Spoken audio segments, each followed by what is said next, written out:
As Canadians look to challenges of affordability, increased inflation, as well as increased interest rates, and the challenges of our economy in 2023 and as we look to 2024, today we want to talk about the state of Canada's economy, as well as other related issues. And with me here today to talk about that is the Honorable Joe Oliver, the former federal finance minister, as well as former Minister of Natural Resources. Welcome, Joe. Well, thank you very much for having me. A clear path forward requires looking back and learning. Good public policy requires human connection. It's a consideration of the facts, applying common sense and innovation.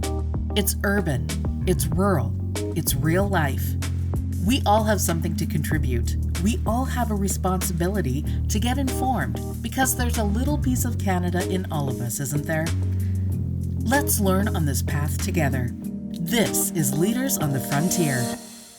Well, Joe, I'm delighted to have you and very excited about the opportunity to not only reflect about our economy, but also a number of interrelated issues. There's certainly a lot of moving parts these days. And I did want to talk a little bit about a fairly recent testimony from another former prominent federal leader. And that, of course, was none other than the former Governor of the Bank of Canada, David Dodge. And he was giving testimony to a federal finance committee. And I think it was a very powerful testimony. I did have a chance to listen to it. And basically, he said, Canadians face a terrible job of choosing between higher taxes and fewer services due to mounting debt. He testified before the committee, and he went on to say, governments cannot borrow their way out of these difficult choices. Your thoughts? Well, that's certainly true, and that's been a frustration of mine since 2015 when the Liberal government took over. I delivered the last balanced budget. Indeed, yes. We've seen, and that wasn't done because of desire for ideological purity. It was done because the Prime Minister believed, and I believed, and still do, that fiscal prudence is important for our country, and it serves the interests of Canadians. What we've had since then is the antithesis of fiscal prudence. What we've had is profligacy, and it was forecast, in fact, and now we're dealing with some of the consequences of it. You may recall that prior to the 2015 election, the then leader of the third party, Justin Trudeau, said that he didn't think there was a particular problem about budgetary balance. In fact, budgets balance themselves. Oh yes, I did recall that. Struck people as an inane comment that really showed a lack of understanding of basic economics. But it was a warning to us, and forewarned wasn't forearmed in this case.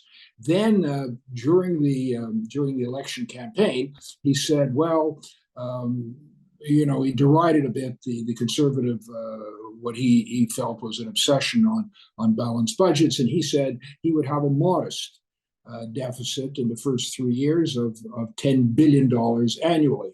Mm-hmm. $10 billion didn't seem particularly modest, although in the current circumstances, it does, for the wrong reasons. And then in the fourth year, the budget would be balanced. That was 2019, 2020. Well, none of that, of course, happened. What you had was a series of escalating deficits. This year, it's going to be $40 billion, and there is no balance in sight. And the other measure, I guess, that the government had talked about for a number of years, which was the debt to GDP ratio as a target, has also been abandoned. Mm-hmm. And the result of that spending, which, by the way, exceeded the total spending of all the prime ministers that preceded him. Sorry, can you repeat that again, Joe? That is the debt that was incurred by Prime Minister Justin Trudeau exceeded the total debt produced by all the previous prime ministers since Yeah. Confederation. It's really hard to conceptualize that. But that's the context though, Joe, isn't it? That we have a situation where really a number of years ago you were tabling a balanced budget, and now we've racked up more debt than all previous governments combined. And that's the context that we're in, but also where the former governor of the Bank of Canada, David Dodge, who you know so well, weighs in and says, "Hey, we've got a very serious problem here." So Right. this is not a partisan issue. No, absolutely not. This is an issue of Canada's national interest. Yeah. And the debt has increased to the point where it's going to reach, I think, $1.2 trillion this year. And Wow. the interest on the debt will be about $44 billion, which is, interestingly enough, greater than this year's deficit. In other words, it accounts for all the deficit and more. And of course, with high interest rates and the possibility of interest rates going higher and the deficit continuing, that interest obligation will continue to grow. So Wow. this is where we get into an understanding of the problem. It means that rather than money going to social programs, to infrastructure, to healthcare and Hmm. education, of course, it actually will have to go to something which won't help Canadians in any way, Right. Yeah. and that is the repayment of the interest on the debt. But we have no choice. We have to discharge our obligations. So Exactly. it means that the growth will be slower, and taxes will be higher, and the average level of prosperity will be lower. Hmm. You know, a while ago, the OECD did an examination, an analysis of all the wealthy countries in the world, the members of the OECD, of which there are 38. And it concluded during the next 20 years and 20 years following that, in other words, a 40-year period, um, the growth rate of GDP per capita, which is a measure of individual prosperity, that is the size of the economy Hmm. divided by the number of people. In other words, how much of the economy does each person have? That measure of prosperity was going to grow less in Canada than every other developed country in the world. We were going to come last. So, Joe, what you're saying, and I recall that analysis well, is that the OECD, the organization that kind of looks at the leading developed nations in the world, is looking at Canada at the bottom. The question is, why is that? And one of the central problems is productivity, because there are two ways in which you grow. One is by increasing the size of the workforce, and the other is by being more productive. Hmm. Hmm. Well, we have a bit of a demographic challenge because the population is getting older. We can partially address that through immigration, and the government's focused a lot on immigration, and there are consequences to that, some of it negative in terms of the pressure on housing. But you can't solve the whole problem with immigration. So you have to focus also on productivity. Hmm. And unfortunately, we have a capital flight problem, the opposite of what we need. Capital in this country is leaving, and capital from outside the country isn't coming in at the same rate it is in other countries. And Exactly. what Yeah. we're, when we compare ourselves to the United States, we see that that problem in spades. Hmm. We just had a downturn of I think 0.2% in the last quarter, and if you have another quarter downturn, you're technically Yeah, in a recession. you're Well, right the on. U.S. Had pretty good growth. They've got a huge debt problem as Hmm. well, but they have a more robust and more productive Yeah, economy. And so that's one of the critical problems that we have to it address. really is. How do you increase productivity? And the other issue is to reduce red tape and excessive and intrusive regulation. Another critical area is to develop our natural resources, and that's a whole other subject. But we have paid a huge price Hmm. for the government's climate obsession. Indeed. Well, you've written quite extensively about that. Those whole quote green policies are really not a green dream, but rather a green nightmare. So, the Mhm. war on affordable energy, on Canadian oil and gas, seems bizarre to me, as we know that part of our economic history and success has been affordable energy, and we've had a diversified variety or sources of energy in Canada, whether it's nuclear to hydro, um, as well as Canadian oil and gas. And yet, this federal government has a war on energy. So, what's going on there? Help us explain from your perspective why this is such a terrible policy that will really impact Canadians.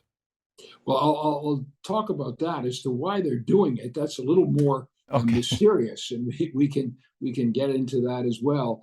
But the energy sector represents about 10% of the Canadian economy, and it accounts for I think it's 15 billion in exports, and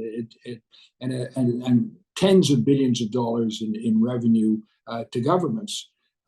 We have and it depends on the year, but the fourth largest proven oil reserves in the world and the fifth largest proven natural gas reserves. We're blessed with enormous Hmm. natural resources, and unfortunately, uh, we can't export any of those resources because to overseas markets because we don't have any pipelines to Tidewater and we literally can't deliver.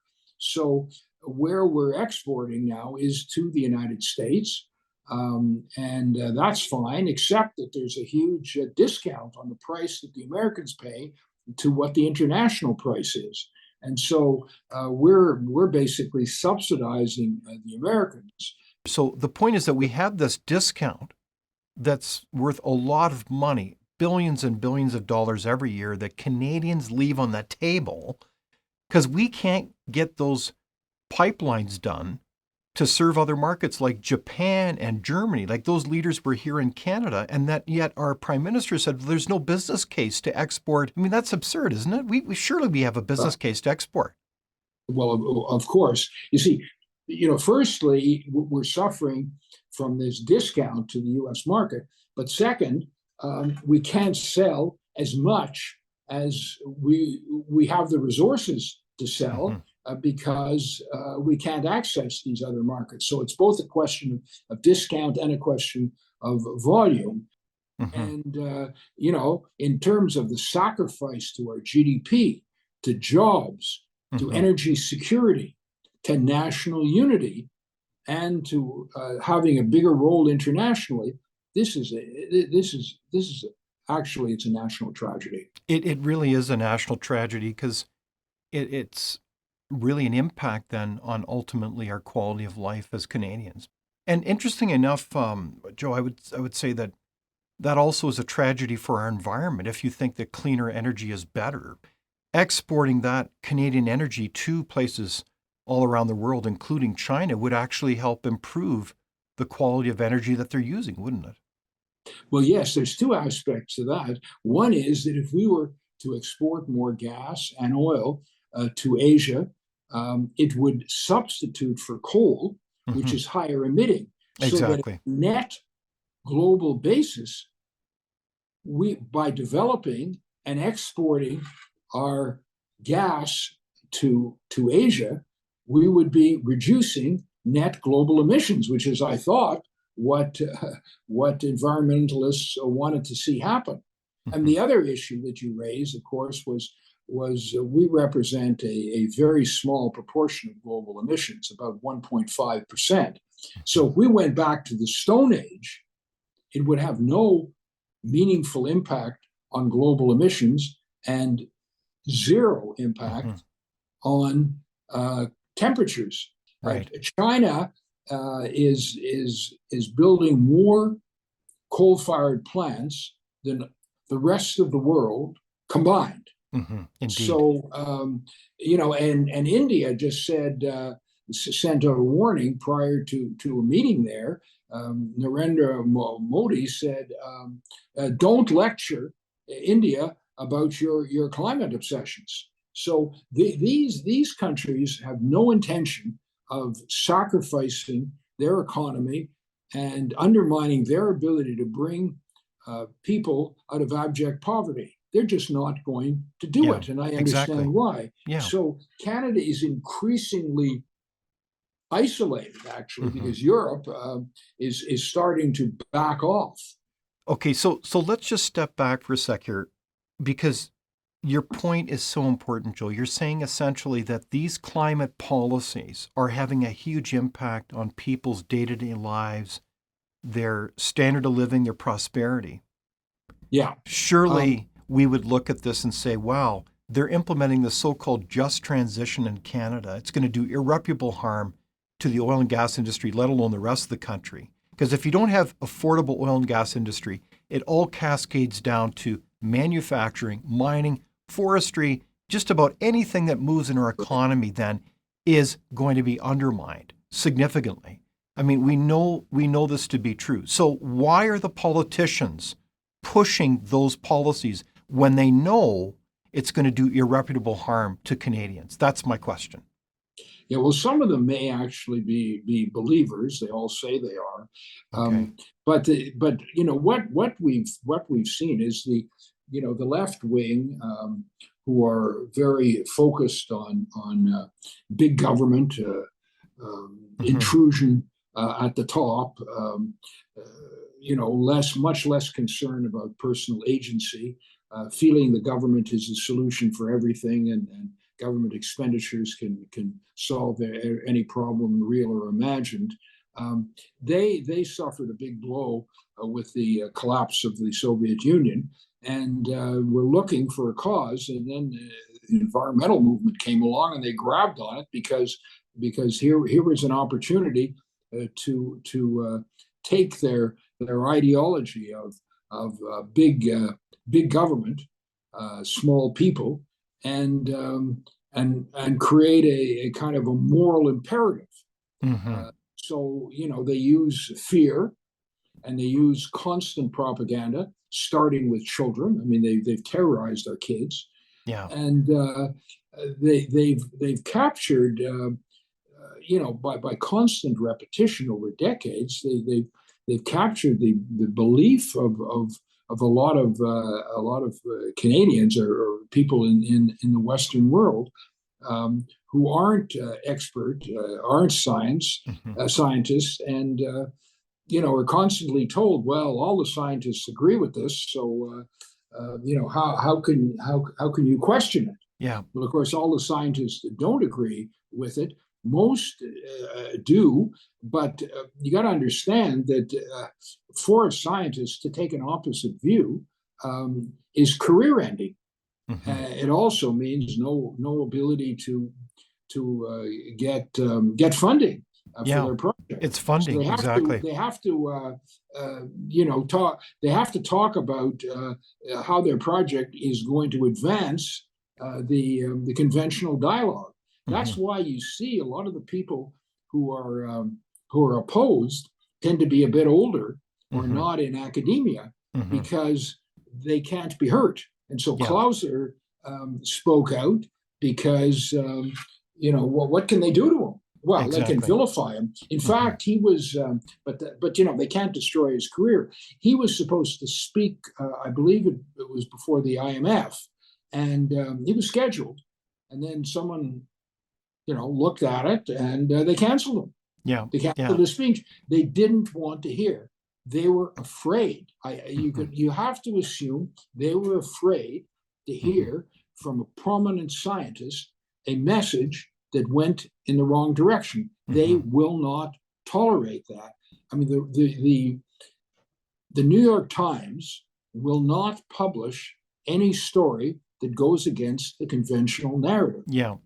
So I did want to reflect a little bit more then about our issues of the state of the economy relative to debt, because you powerfully outlined how it seems like this current federal government, among so many others, really don't have any kind of sensible safeguards or curbs, dare we say, if we use the driving analogy, to kind of guide our fiscal decision making in our country.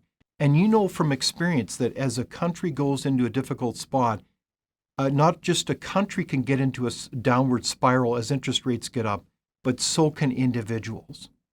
So can you help explain to us what's going to happen as interest rates continue to go up and our nation faces those higher interest rates? How is that going to impact our nation?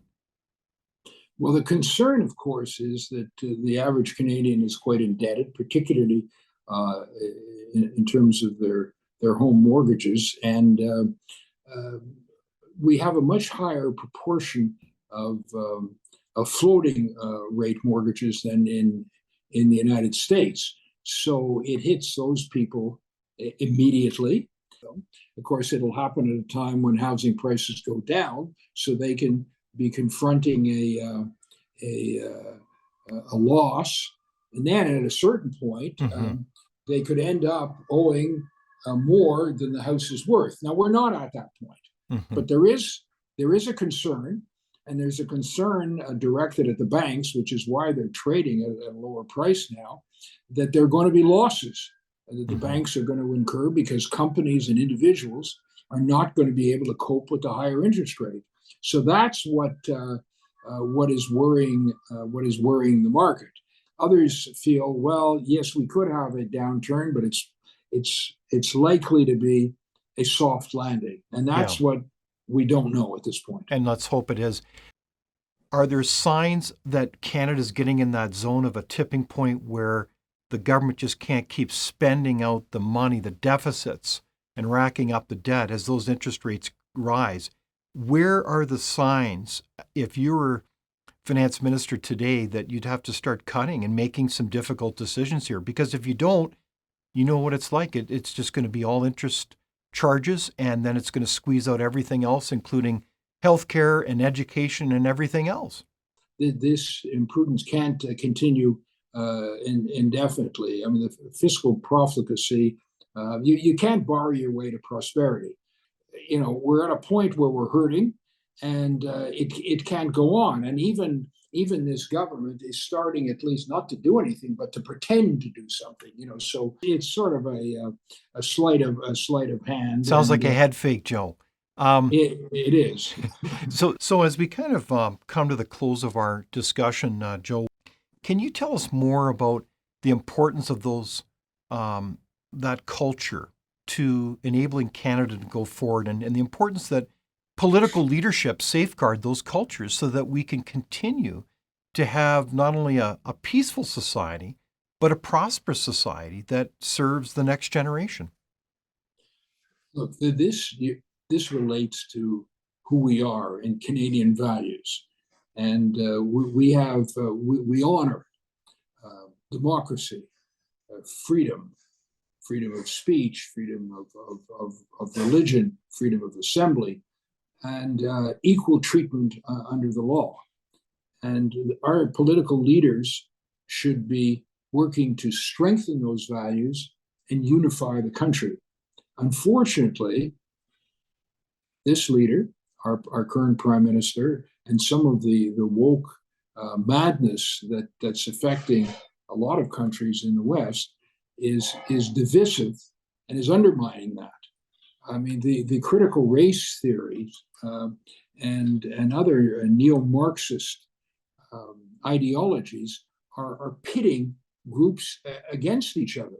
There are good guys and bad guys. There are people who are born guilty because of their race, and others who are born victims because of their race. What And a so in the horrible first thought. case, they're irredeemably guilty and evil, and in the other case, they're irredeemably failures. Well, that's not a healthy society. That's not a country that's going to grow and prosper in peace and harmony. I'm afraid that some of the political philosophy and the partisan divisiveness, because it isn't only ideology, it's narrow partisan, an attempt to create advantage, is really is driving a wedge, and it's also driving, the climate policies have driven a wedge geographically as well, and that's undermined national unity and exacerbated regional tensions. So we've gone pretty far in away from the concept of being the peaceable kingdom that Canada wants to be, and honors order and good government. And I worry about that, because that's culture, and culture is hard to change, but change it we must. Indeed. And well said. The Honorable Joe Oliver, the former Minister of Natural Resources and the former Minister of Finance at the federal level. We want to thank you for joining us, and thank you for your challenge to be involved as citizens to safeguard our culture and our democracy. Thank you for joining us. Well, thank you very much for having me. It was a pleasure. Thank you for watching Leaders on the Frontier. We're a nonpartisan think tank. We explore ideas, policy, and practical solutions that can make a difference in the lives of Canadians. We do not accept any government funding. We work for you. Thank you for supporting Frontier. Visit fcpp.org to give. While you're there, be sure to check out our latest articles and research. Without open discussion and debate, you're not thinking, nor are you free. Comment below. We'd love for you to join the conversation.